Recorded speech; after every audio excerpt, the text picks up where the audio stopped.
Ciao, oggi sono a bordo dell'Audi A8. In questo video ti mostrerò le funzioni dei pulsanti sul volante.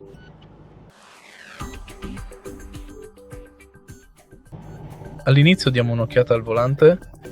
Sul lato sinistro abbiamo il pannello, grazie al quale possiamo navigare nel display del tachimetro e modificarne le impostazioni. Sul lato destro abbiamo il pannello, grazie al quale possiamo regolare il volume dell'intrattenimento.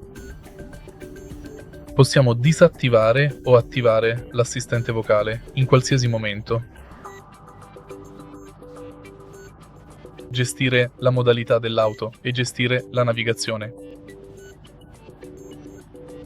Inoltre, se premi proprio qui, userai il clacson. E questo è tutto. Se hai trovato utile questo video, lascia un like, un commento e iscriviti al canale.